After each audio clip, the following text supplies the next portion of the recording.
नमस्कार। श्रीमद् वाल्मीकि रामायण अखंड पाठ में स्वागत है आप सबका। आज का हमारा सर्ग है पंचाशीतितम अर्थात 85वां सर्ग उत्तरकांड से।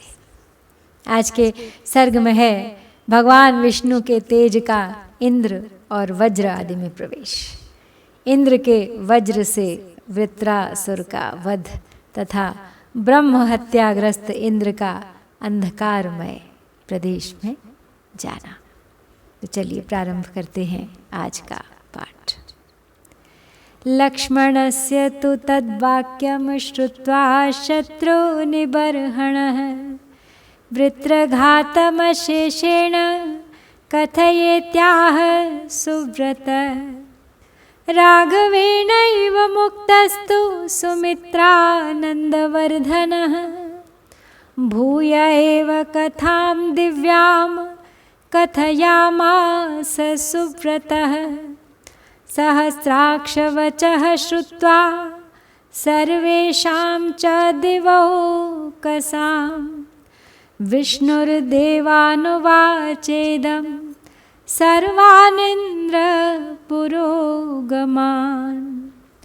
पूर्वं सौहृदबद्धोऽस्मि वृत्रस्येह महात्मनः येन युष्मत्प्रियार्थं हि नाहमहन्मि महासुरम्।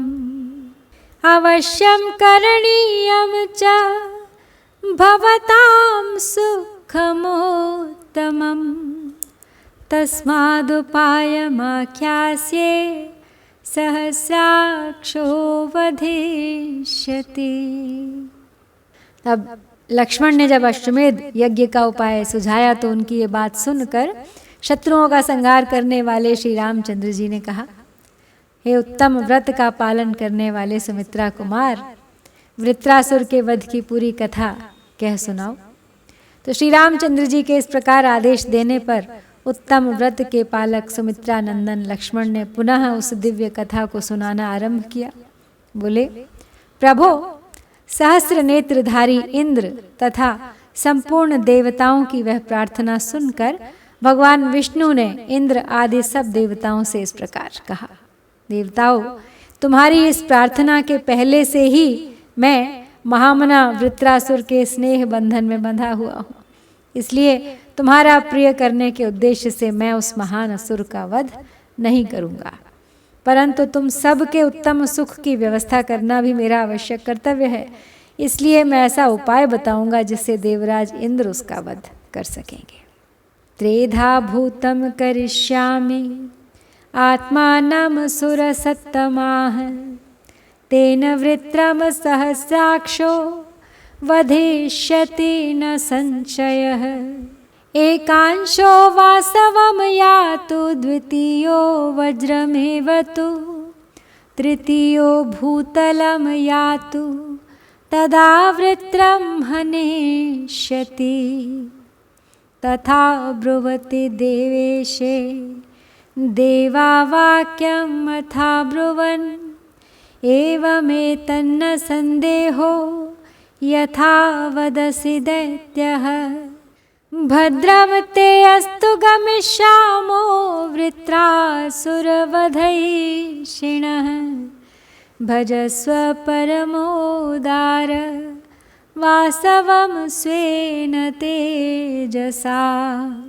ततः सर्वे महात्मानः सहस्राक्ष पुरोगमाः तदरण्यमुपाक्रामन् यत्र वृत्रो महासुरः। तो विष्णु कहते हैं कि मैं स्वयं तो उसका वध नहीं करूंगा, लेकिन इंद्र उसका वध कर सके, मैं ऐसा कुछ उपाय करूंगा। आगे कहते हैं कि हे सुरश्रेष्ठ गण, मैं अपने स्वरूप भूत तेज को 3 भागों में विभक्त करूंगा, जिससे इंद्र निस्संदेह वृत्रासुर का वध कर सकेंगे। मेरे तेज का एक अंश इंद्र में प्रवेश करे, दूसरा वज्र में व्याप्त हो जाए और तीसरा भूतल को चला जाए, तब इंद्र वृत्रासुर का वध कर सकेंगे। वृत्रवध के पश्चात इंद्र को लगी हुई ब्रह्म हत्या की निवृत्ति के समय तक इस भूतल की रक्षा करने के लिए तथा वृत्र के धराशायी होने पर उसके भारी शरीर को धारण करने की शक्ति देने के लिए भगवान के तेज के तीसरे अंश का भूतल पर आना आवश्यक था। इसीलिए उन्होंने अपना तीसरा अंश भूतल को दिया। तो देवेश्वर भगवान विष्णु के ऐसा कहने पर देवता बोले, ए दैत्य विनाशन, आप जो कहते हैं ठीक ऐसी ही बात है, इसमें संदेह नहीं। आपका कल्याण हो। हम लोग वृत्रासुर के वध की इच्छा मन में लिए यहाँ से लौट जाएंगे। हे परम उदार प्रभु, आप अपने तेज के द्वारा देवराज इंद्र को अनुग्रहित करें। तत्पश्चात इंद्र आदि सभी महामनस्वी देवता उस वन में गए जहाँ महान असुर वृत्र तपस्या करता था।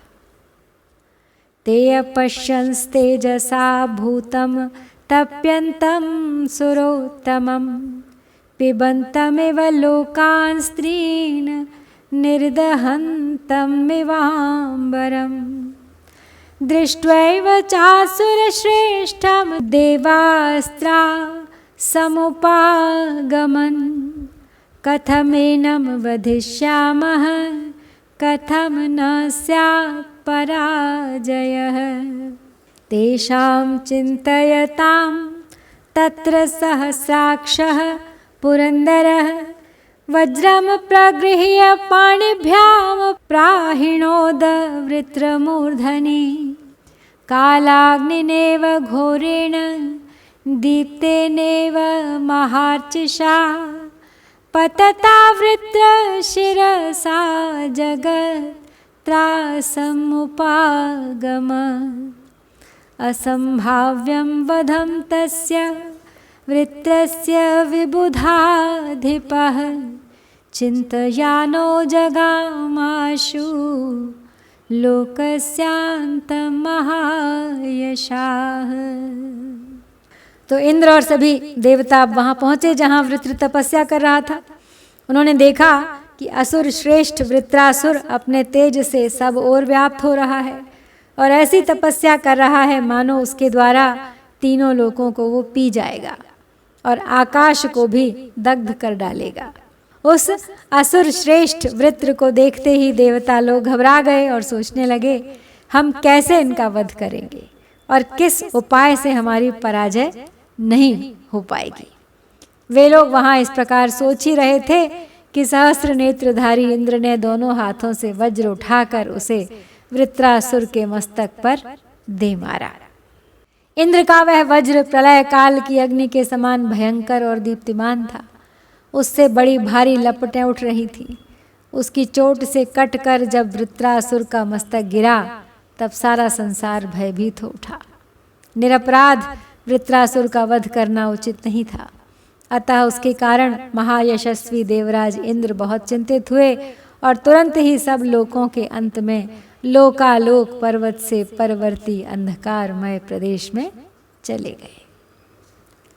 तमिन्द्रम ब्रह्म हत्याशु गच्छन्तं मनो गच्छति अपतच्चास्य गात्रेषु तमिन्द्रम दुःखमाविशत् हतारयः प्रणष्टेन्द्रा देवाः साग्ने पुरोगमाः विष्णुं त्रिभुवनेशानं मुहुर्मुहुर्पूजयन् त्वं गतिः परमेशान् पूर्वजो जगतः पिता रक्षार्थं सर्वभूतानां विष्णु त्वमुपजग्मिवान्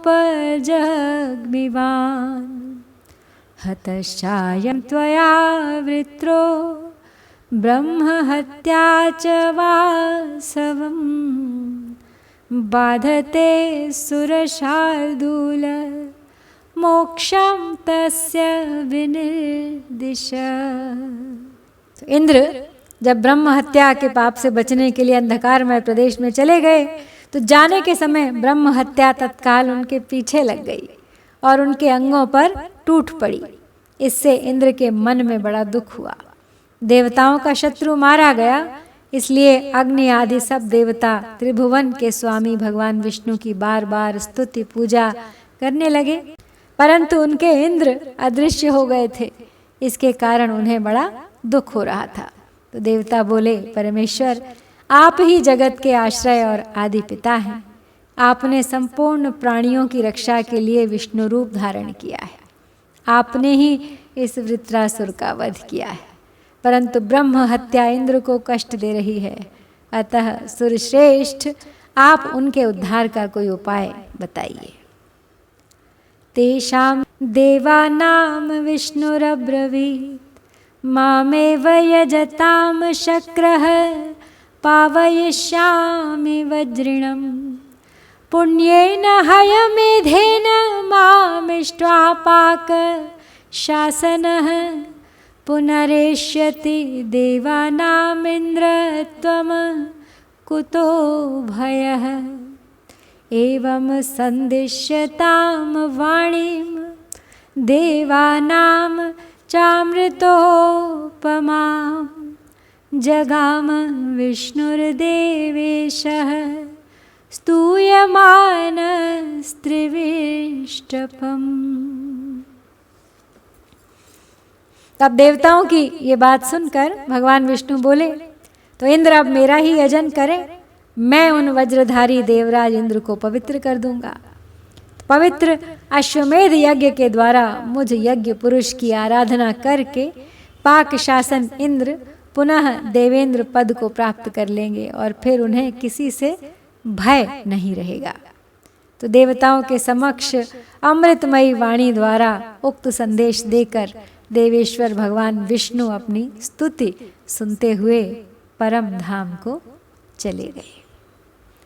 एक बार पुनः निरपराध वृत्रासुर का वध हुआ है, क्योंकि इंद्र सदा भयभीत रहते थे। उन्हें हमेशा ये आशंका बनी रहती थी कि कहीं कोई बहुत अधिक तपश्चर्या करके उनके सिंहासन को न हथिया ले, इंद्र न बन जाए। क्योंकि आपकी जानकारी के लिए मैं पहले भी बता चुकी हूँ कि इंद्र एक पदवी थी, किसी व्यक्ति विशेष का नाम नहीं था। जो कोई उस पद के लायक हो जाता था तपस्या करके वही इंद्र हो जाता था। तो इसी विचार के साथ श्री वाल्मीकि निर्मित आर्ष रामायण आदि काव्य के उत्तरकांड में 85वां सर्ग पूर्ण होता है। इत्यार्षे श्रीमद् रामायणे वाल्मीकिये आदि काव्ये उत्तरकांडे 85तमः सर्गः। ओम श्री सीतारामचंद्राभ्यां